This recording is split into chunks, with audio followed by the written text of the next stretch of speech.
It accidentally cut off on you guys. I'm sorry. So, Art of Seduction, Robert Greene, summary or clip notes, part two, starting with the aging baby.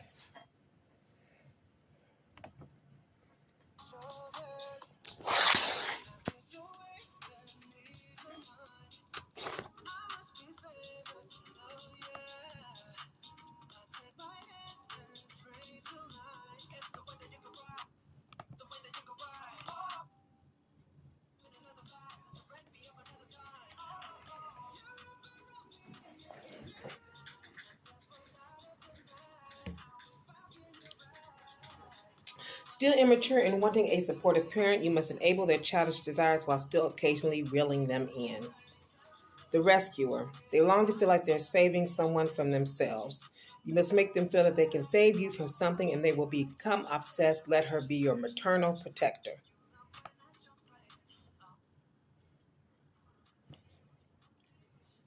The rule. Experienced in life, they desire to educate someone more naive.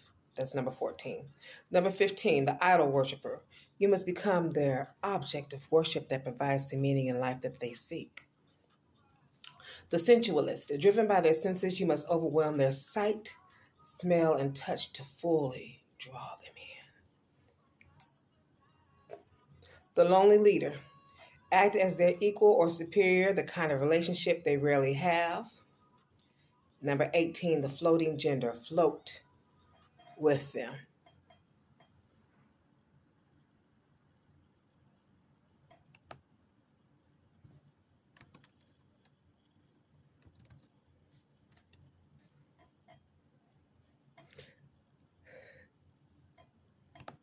Let's get it.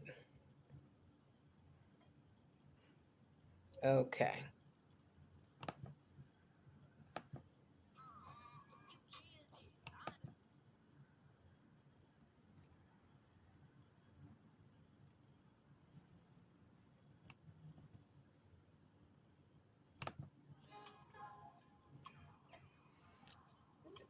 Janelle Monáe came out one style. She kept her mystery. And before you knew it, she went from dancing on the tightrope to some other things. She is a very, very good example of the floating gender. Float with them.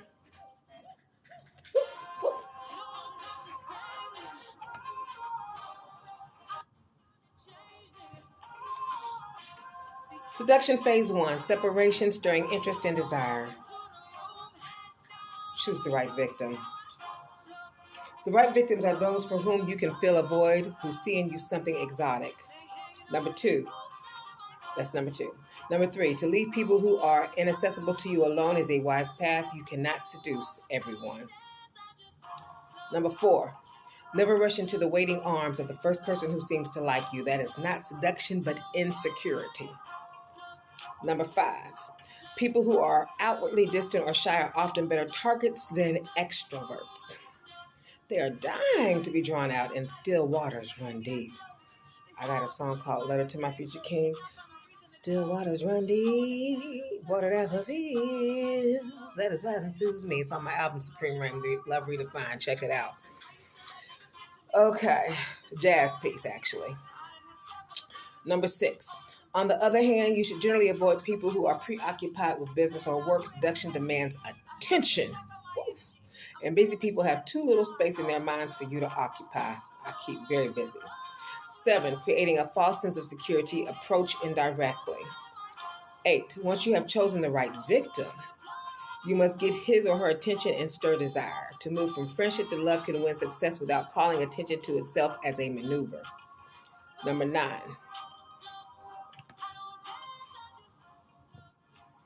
First, your friendly conversations with your targets will bring you valuable information about their characters, their tastes, their weaknesses, the childhood yearnings that govern their adult behavior. Second, or you get you a wingman or a wingwoman. Second, by spending time with your target, you can make them comfortable with you. That's number 10. Number 11, then surprise their expectations with an erratic touch or suggestion, make them now interested. Number 12, there is nothing more effective in seduction than making the seduced think that they are the ones doing the seducing. Number 13, the first move to master is simple. Once you have chosen the right person, you must make the target come to you. Baby, come to me, 'cause I want you, thinking of you. Come on now. Baby, come to me. Gotta have you. Too much attention early on will actually just suggest insecurity and raise doubts as to your motives. Worst of all, it gives your targets no room for imagination. Take a step back. Let the thoughts you are provoking come to them as if they were their own. In all arenas of life, you should never give the impression that you are angling for something. That will raise a resistance that you will never lower. Learn to approach people from the side. I got an issue there. That whole side approach thing, I'm more of a upfront kind of gal. Up front, don't beat around the bushes, don't like to play around what you want. Okay. 16, send mixed signals. I had to get better at that. Number 17, what is obvious and striking may attract their attention at first, but that attention is often short-lived. In the long run, ambiguity is much more potent. Most of us are much too obvious. Instead, be hard to figure out. My friends say I'm all over the place, so I'm going to say that makes me hard to figure out. If you want to call them friends, whatever. Some of them may be. Some of them may just be associates posing. We'll learn later on down the line. 18, to deepen their interest, you must hint a complexity and not be grasped in a week or two. 19, if you have a sweet face and an innocent air, let out hints of something dark, even vaguely cruel in your character. All right. 20, appear to be an object of desire, create triangles. Yeah. 21, you see a man alone whom nobody talks to for any length of time and who is wandering around without company. Isn't there a kind of self-fulfilling isolation about him? Why is he alone? Why is he avoided? There has to be a reason. The hermit. He's the hermit. When people's vanity is at risk, you can make them do whatever you want and find out why he's alone. According to Standhall, if there is a woman you are interested in, pay attention to her sister. This will stir a triangular desire. Okay. I don't remember what actor it was. I know he did Star and Empire, main character, and he also did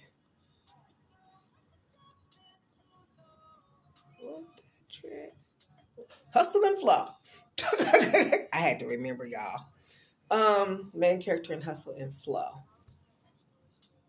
He did a dance with Beyonce. Come to find out later that they were talking, and the reason they never got together is because he started talking to her friend. This was before they was up on stage, and she was dancing with him to cater to you. Terrence Howard.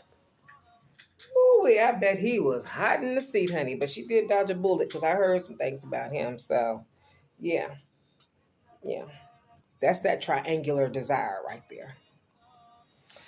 Men who believe that a rakish reputation, they call it rakish. That is so something else. Men who believe that a rakish reputation will make women fear or distrust them and should be played down or quite wrong. On the contrary, it makes them more attractive.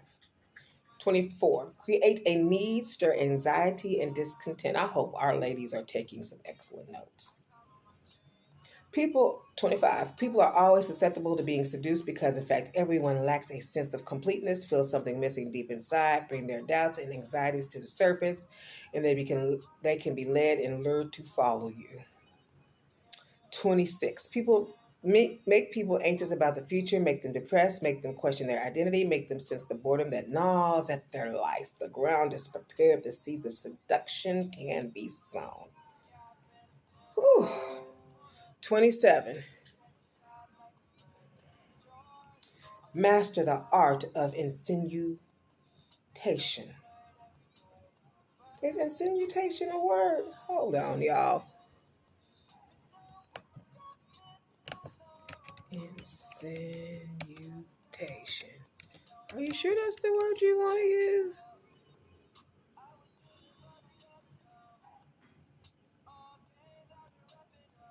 That is not a word. I didn't think so. Lord have mercy. Insinuation. Okay. 28. There is no known defense, however, against insinuation, the art of planting ideas in people's minds by dropping elusive hints that take root days later, even appear to them as their own idea, make everything suggestive. 29. Enter their spirit. Okay. Getting the spirit in the dark. We fight not against flesh and blood, but spirits and principalities. Yeah, enter their spirit. Play by their rules, number 30. Enjoy what they enjoy, adapt yourself to their moods. In doing so, you will stroke their deep-rooted narcissism and lower their defenses. If you don't know what narcissism is, NPD, you ought to Google it and study it to a T. 31. Create temptation. 32. As the serpent tempted Eve with the promise of forbidden knowledge, you must awaken a desire in your targets that they cannot control. Find that weakness of theirs, that fantasy that has yet to be realized, a hint that you will lead them toward it.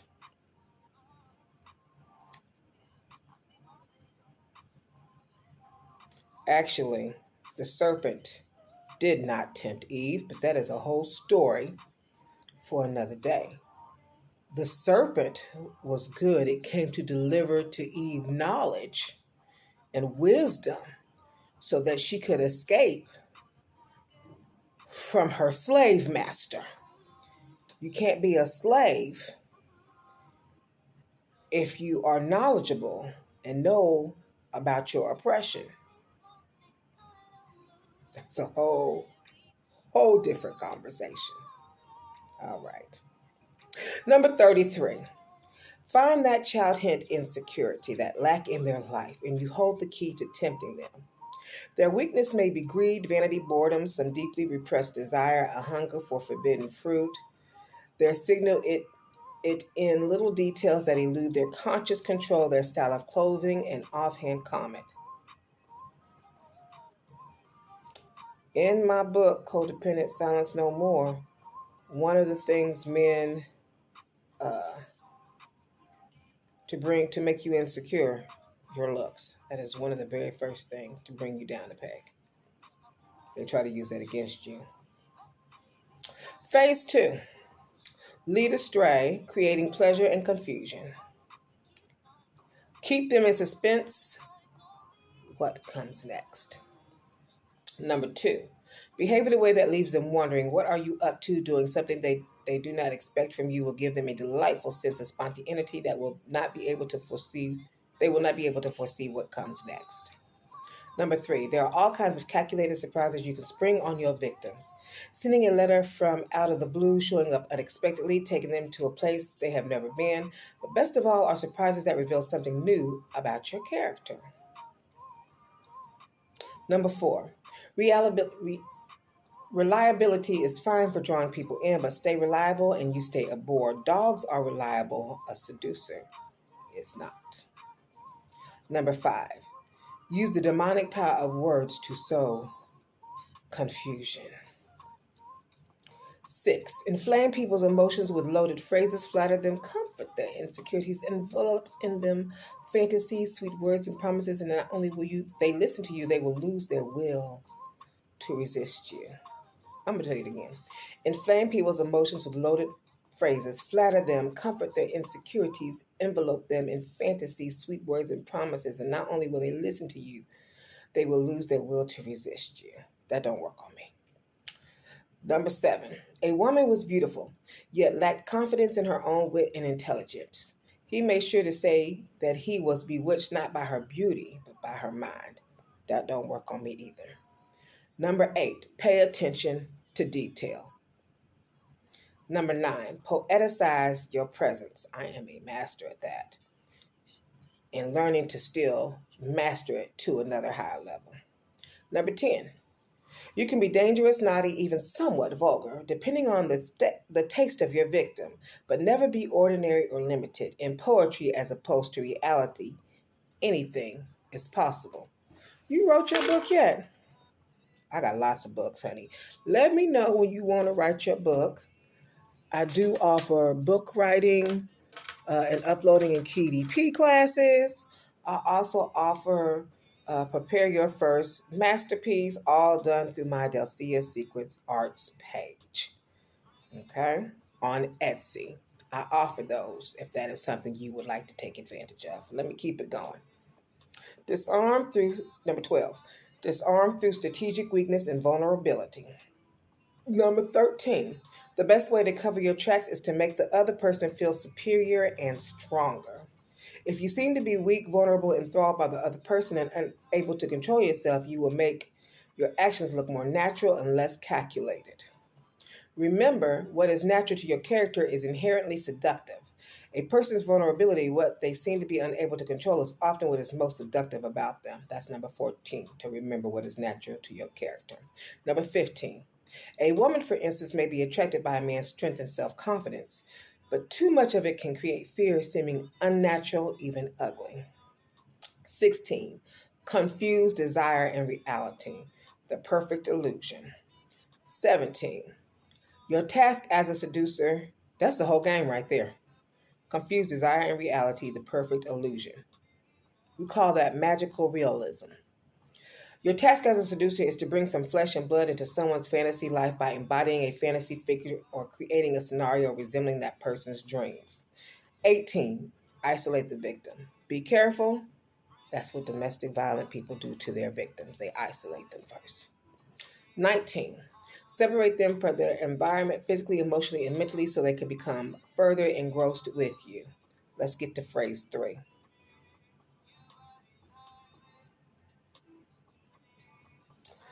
The precipice deepening the effect through extreme measures. I don't know if they meant to use that as a word. I'm not going to look it up right now. Yes, I am. Precipice. Yeah.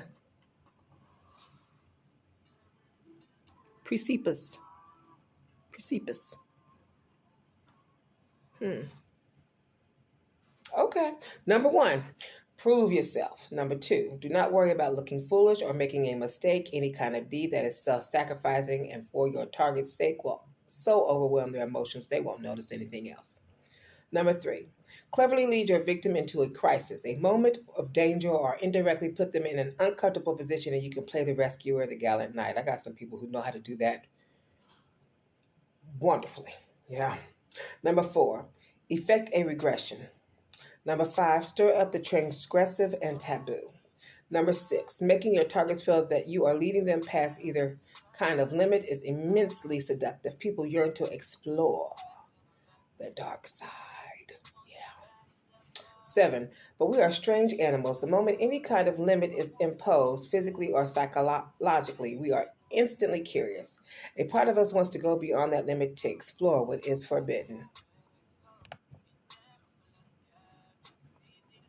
Number 8, the most blatant way to do this is to engage in behavior that gives you a dark and forbidden aura.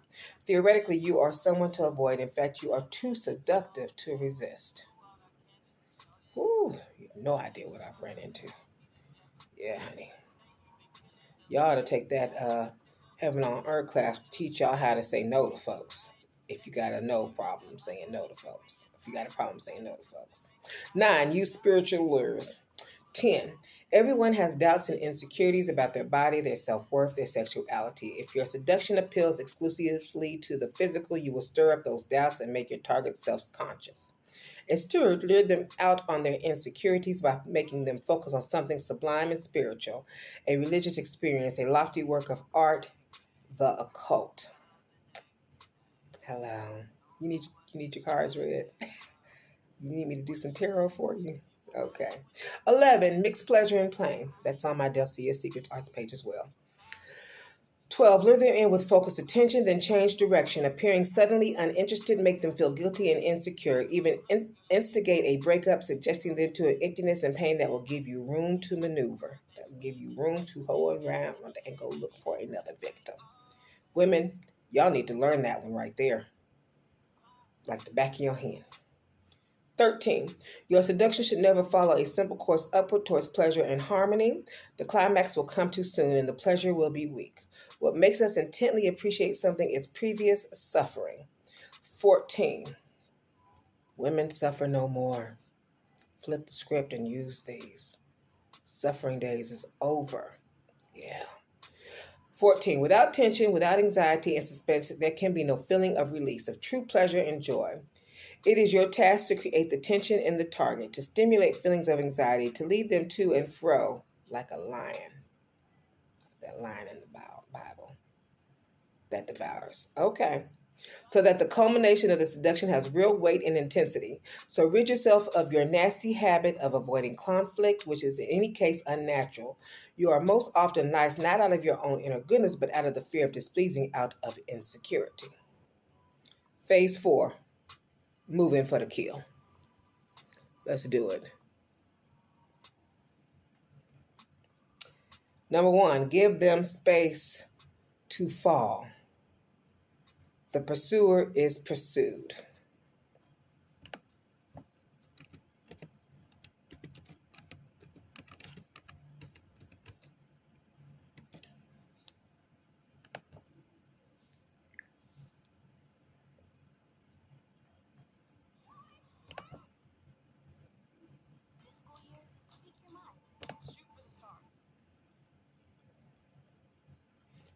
Two, stir the pot by seeming interested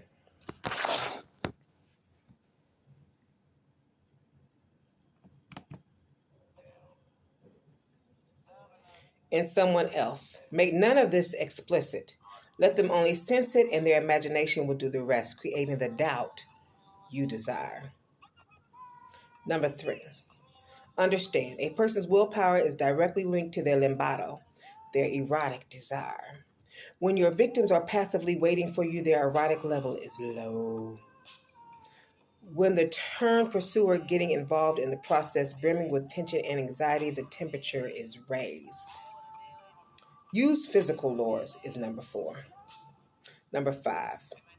While your cool, nonchalant air is calming their minds and lowering their inhibitions, your glances, voice, and bearing oozing sex and desire, getting under their skin, agitating their senses and raising their temperature. 6. Second, be alert to the signs of physical excitation, blushing, trembling of the voice, tears, usually fearful laughter, relaxing movements of the body, any kind of involuntary mirroring, their gestures imitating yours, a revealing slip of the tongue. These are signs that the victim is slipping into the moment and pressure is to be applied. 7, master the art of the bold move. 8, one person must go on the offensive, and it is you. 9, beware the after effects. 10, stir the pot, even if that means a return to inflicting pain and pulling back. Never rely on your physical charms. Even beauty loses its appeal with repeated exposure. Only strategy and effort will fight off inertia. 11, maintain your mystery and lightness. Final one, 12. Avoid the slow burnout. Once you feel disenchanted and know it's over, end it quickly without apology. Once you are truly disenchanted, there is no going back, so don't hang out on false pity. It is more compassionate to make a clean break. If that seems inappropriate or too ugly, then deliberately disenchant the victim with an anti-seductive behavior. I hope you like that. I thought that was important news to know. Awesome material. Live by it. Breathe it. Learn it in your sleep.